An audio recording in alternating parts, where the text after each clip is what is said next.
looks like. I have a feeling it might be on the way, tomorrow, possibly. And was it Colin? Correct. When James said, I remembered you from New Zealand, it was like, shit, did the two of you meet up in North Island or something? Yeah, probably. You probably did. I think you would remember him. So just the demographics, just a show of hands if you're from Gloucester, so I know. Are you not sure? Not you, I wasn't looking at you. Sorry. Right, just, I know we've spoken about Sarah, you will get your turn, but this isn't a project I need you to manage. So the question to you is, you didn't raise your hand. I live in Gloucester, I'm not from Gloucester. Right, okay, well, that's pretty simple, isn't it? So, you're not So from Gloucester. No, exactly, yeah. So in fact you were right, and you made me look stupid. So where are you from? Birmingham. Okay. But you now live in Gloucester. a proper place. Yeah. Did you enjoy Gloucester? Yeah, it's nice. Do you know much about the history of Gloucester? Not at all. Okay, so you don't know that this whole area here locally was once known as Clapham. Did you know that? This was a slum area back in the day, and I don't know if you know Alvin Street. Do you know what that was named after? Chipmunk. It wasn't at all. That's just rubbish. Because I'm from Gloucester. I lived here all my life, and gigging sort of around the country. When you say to people from Gloucester, when I say Gloucester, what conjures up in your mind? And you normally get the usual: rugby, cathedral, Fred West, and occasionally we get cheese rolling. So have you, as a Brummie, right? Have you been to the cheese rolling ever? No, but I've seen footage. You've seen footage, okay? Yeah. It's it's just a weird thing. Basically, I mean, we all know what it is. It's an annual event where a load of poor people gather at the top of Cooper's Hill, and they throw a cheese down, and then they chase after the cheese, and if they catch it, they win it, which is great. I've never done it. I'm thinking about doing it next year. I have been practicing all year, rolling a baby bell down my drive. That's been going pretty well. And a couple of years ago, the cheese rolling, I don't know if you can remember when it was banned and then it was reintroduced. And BBC South West came and filmed the event, and one of the winners of one of the races was a 15-year-old girl from Brockworth called Kylie, and they interviewed her, and they said, so Kylie, you're 15, you've entered the race and you've won, what have you got to say? And she said, well, I did enter the race and I have won, and I'm very surprised. And they said, why are you surprised, Kylie? And at that moment I thought, oh Kylie, you're on BBC South West, there's probably millions of people watching, say something really profound, put Gloucester on the map. And what I wanted Kylie to say was something along the lines of, well, like, look at me, I'm from Brockworth, I left school with no O levels, I'm 15, I got 6 kids by 4 different dads, but I never let that stop me. And I thought, Kylie, no woman has entered this race and ever won it, and I thought, I can do this. And I trained and trained and trained. I got to the top of that hill and I threw myself down and I went running after that cheese with all my heart, all my passion, and I won. And that's just how determined I am. That's what I wanted Kylie to say. What came out of Kylie's mouth to the question, why are you surprised, was, I don't even like cheese. Quite disappointing. So, Gloucester, I've lived here all my life, and I've seen some, remarkable changes. I think we're on the up. The cathedral's been used as a film set for Harry Potter and the docks. But of course, we can't match the Forest of Dean with Puzzlewood being used for Star Wars. Have you been to the Forest of Dean yet? Yeah. You've come back all right. What did you make of the foresters? Is there any foresters in tonight? Just raise your 8 fingers if there is. They're a bit strange, aren't they? But which part of Birmingham are you from? Oldbury. That's where Frank Skinner comes from, Oldbury, doesn't he? I think. Yeah. Well, if you imagine Oldbury, but like with zombies walking around, that's basically the forest. And we can't compete with the Forest of Dean and used for the Star Wars film. And the makers of Star Wars, I don't know if you know this, but they wanted to recreate that famous scene where the heroes walk into that strange bar and it's full of people with 2 heads and 10 arms and stuff, and I thought that's quite simple. All they've got to do is walk into any pub in Colford on a Saturday night and they'll be fine. And there was a report in the paper a few months ago about a man from Cinderford who'd been accused of having sex with a wild boar whilst under the influence of alcohol. And that got me thinking, just how much alcohol would a wild boar need to have sex with a man from Cinderford? Right, so that's all the local stuff done out of the way, unless anybody's got any topics they want to bring up. No. Are you okay? You're all right? Yeah. You don't feel threatened by the Gloucester people? Not yet. Which part? Not yet. Which part of Gloucester are you living in? Abbey. Oh yeah. You'll be fine there. Yeah. A little bit too close to Coney Hill, but you won't be. You'll be fine. I know you're great to me. I'll run towards Hucklecote. You'll run towards Hucklecote. It's not really any better there. Not in certain parts. So James said to me, as he says to all the acts, that this is a really family-friendly gig. So can you just have a look at your material and make sure there's nothing offensive? So I did that last night, and I'm doing 20 minutes tonight, but actually, that's it. Good night. No, I'm really pleased to be here because it's been a bit of a tough year. Didn't start off particularly well. We did the whole dry January thing. I was a little bit upset at the start of January with the news of Prince Philip having that accident and surviving, because I had 50 quid at 200 to 1 that he'd be dead by February. So that was out of the way, but we did the whole dry January, me and my wife. We still drank, just sex was off the menu apparently. It was alcohol related. Christmas Day I managed to do 4 or 5 bottles of red wine, fell asleep at the dinner table. It was 4 o'clock, she said I was a disgrace and embarrassment. To be fair, the other hotel guests found it hilarious. I've got to be honest, that joke normally gets a far better response.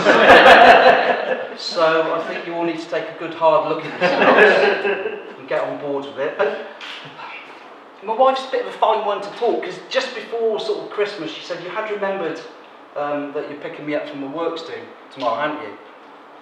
Which came as a bit of a surprise because she's self-employed and works from home. But I said, no, that's fine. I don't mind doing it.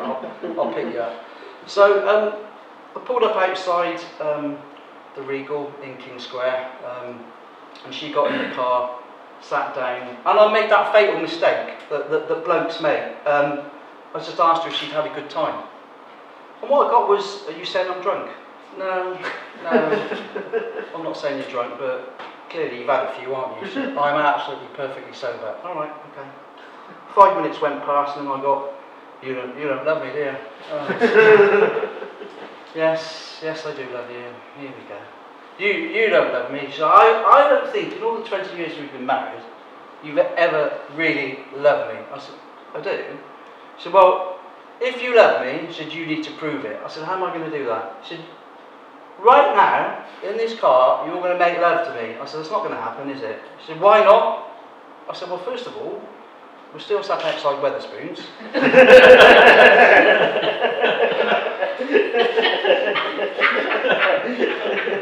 Secondly,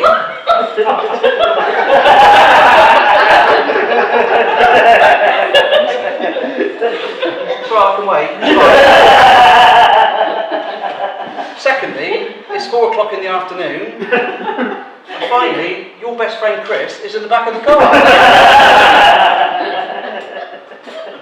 And it's fine for her to have a girlfriend, right? And I don't mind, I'm not jealous, I trust my wife implicitly. They've been off on holiday, they've been to Jersey, they've been to Crete. She's gone for weeks, 2 weeks away with her girlfriend, right? And what if 1 weekend away with my girlfriend? Jesus Christ. Absolutely played merry hell. So we have been married 20 years, and we sort of got to that funny, that funny stage, that irritating stage where it's just the little things, to be honest, more than anything. The breathing. And she's one of these women, because I'm not particularly tall, as you can see, and sometimes when I'm driving and I need to turn right and I can't see left, I'll ask her, is it safe to go? And she'll go, yep. And as I'm pulling out, if you're quick. Right now,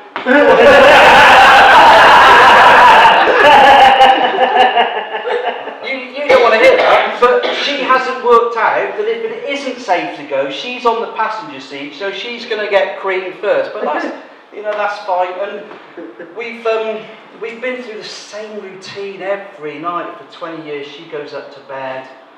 I finish off watching Babe Station, and then come out, and she's in bed, and I get into bed, and you turn the TV off? Yeah. At the wall?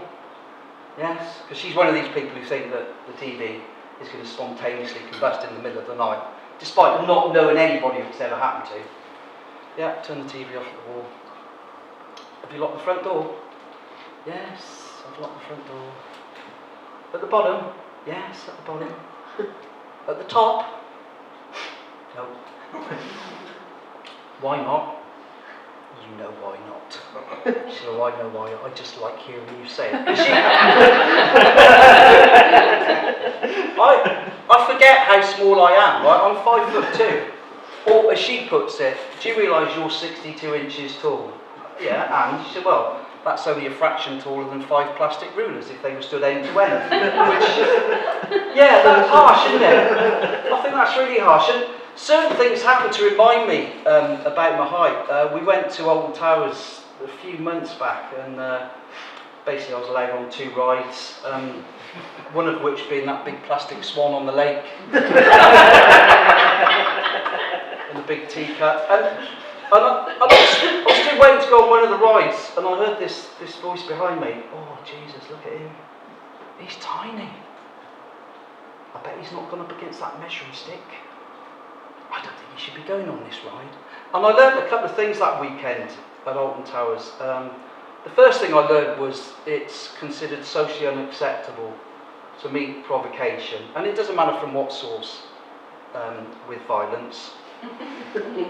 And the second thing I learned was it's actually a criminal offence to punch a 13-year-old girl. But shit happens. And again, that joke normally goes down far better.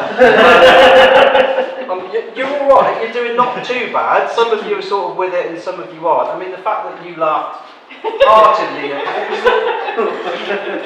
being stuck outside Wetherspoons at 4 o'clock. And actually, now I'm thinking about it, that's what I remember you from.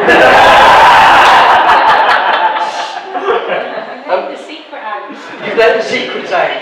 So with your boss here, you've admitted that you're a bit of a slapper on a Saturday hanging around outside Wetherspoons. That P45 is definitely on the way. You'll notice from time to time I keep glancing at my hand. One is to check the time, because I'm 60 and time it just means nothing to me now. The other thing is because I forget, so I've got my set written on my hand, so apologies for that. You'll have noticed, just looking around, yeah, I don't know. No, that's fake. I think, am I the only ginger person in the room? What are you putting the face for? Ginger. I wasn't talking to you, I was looking at her with the light bank. Yeah, don't look away, that's a photographer. Are you ginger? Yeah. Proper ginger? I'm not ginger. Not this ginger, but I am ginger. Not that ginger. So which bits are ginger? Do you want to come and show? No. You're alright with being ginger, aren't you? Yeah, ginger. Yeah, and me. Is there any other ginger people in the room? Were you ginger at one time, young man, when you had hair? Never. You're not going to admit to it, are you? I love being ginger, but there is a bit of a stigma. There is a bit of a stigma attached to it, and I didn't realise that we're actually, as a fairly small minority, there's discrimination against ginger people, and even in the comedy world. Because a few weeks back, there was a post on Facebook for a gig in Bristol, and it said, "Acts wanted, LGBT, and people of POC can particularly apply." Now, I didn't know what POC meant. Does anybody know what it means? Person of colour. Yeah, see, I'm old, I wouldn't have a clue. So I thought, right, I'm going to apply for that. So I phoned them up and said I'd like to apply for the gig. And they said, which one are you? I said, I'm a POC. And they said, what colour are you? I said, ginger. And it was, we don't want you. And it was, that was really harsh, straight away. Now again, that joke, normally, with a proper audience, they love that. They absolutely love that. But you know, we have Hug a Ginger Day, we have Kiss a Ginger Day. I'm going to start my own, which is going to take it to the next level. I've suggested this to my wife, and she said even I won't shag you. But I suffered, probably as a kid, more than anything, with the name calling, copper knob, ginger nut, Duracell, you little ginger wanker. And I can remember saying, Dad, you're not funny, just leave it. But it wasn't just my dad, even my mother, she used to join in. I can remember going home the first week back at school in January, after Christmas. Mum, can I have a little word? She said, yeah, what is it? I said, well, all the other kids have been talking about what presents they got on Christmas Day. She said, and? I said, well, I didn't get presents Christmas Day, did I? She said, no, you didn't. I said, well, why was that? And she looked at me straight in the eye and said, the thing is, Santa don't stop for ginger kids. Yeah, it's not true, that's just... But, to be fair, my two are 12 next year and I've managed to get away with not buying Christmas to date, so that's absolutely fine. You've noticed I'm not the slimmest of people. I haven't always been this size. At one point I was 8 stone 2 and now I'm like 14 stone. I'm like, it's just, I hate it. And I was sort of pushed into, I tried Slimming World, I don't mind sharing with you, I tried Slimming World, and it was a result of my wife. She had the girls round for their book club, which is basically, and I'm sure we're all aware, it's just an excuse for a bunch of women to get smashed off their tits on Prosecco and wine, and then the last 5 minutes of the night to actually talk about the book, and has anybody read it? No. But I was upstairs during one of these sessions, and I just heard her say to her friend, oh God, she said, we're going to Iceland in a few months' time. I hope he realises that in Iceland it's still legal to hunt whales. See again, that joke, normally, that's normally, I can count on that. I really can. So again, I'm counting, that's 5 times you let yourselves down this evening. But it's fine. And she said, he's just like an egg on legs, and he repulses me. So I thought, I need to do something. So there's, just round the corner from where I live in Quedgley, there's a Slimming World, and the thing that attracted me most was, it was a 30-second walk away, to be honest. And I went in, and this lady came up, and she said, oh hi, my name's Chris, I'm your counsellor. Well, counsellor, I don't need counselling, I just need to know how to stop eating, really. And it was in a local primary school, and I was there with 2 other ladies of a certain stature. She said, well, what we'll do is, if you want to sit down, and then we'll just take some notes. Now, remember, it was a primary school, and I looked down, and there was these 3 little plastic chairs, and I thought, this isn't going to end well. And it didn't. All 3 of the chairs broke. One of the women just ran out crying. And there was basically, if you've not been to Slimming World, what it is predominantly women who were lined up waiting to be weighed by these stick insects at the end of a line with very smug looks on their faces. And I heard one of the women in the queue saying, oh, it's fairly obvious whilst he's here, which again I thought was a little bit harsh. But we sat down and said, right, I'm going to ask you some questions. Just random, I'll just throw this out. She said, out of anybody who, doesn't matter who it is, whose body do you most admire? And I don't know where it came from, but I just came out with it, Tom Daly. And I heard from the queue, oh, it's really nice to have a gay in the room, which I've just gone along with it, actually. It's been quite entertaining. So I'm not going to Slimming World anymore. I mentioned my age. I turned 60 last year, which, that was a real shock. It was a bit of a wake-up call, and I just don't know where the time's gone. And I was sort of coerced into having a party, so we had a big party. I thought, well, we'll just do a pig roast, that's pretty straightforward. So I sent out all the invites, and then I got the people emailing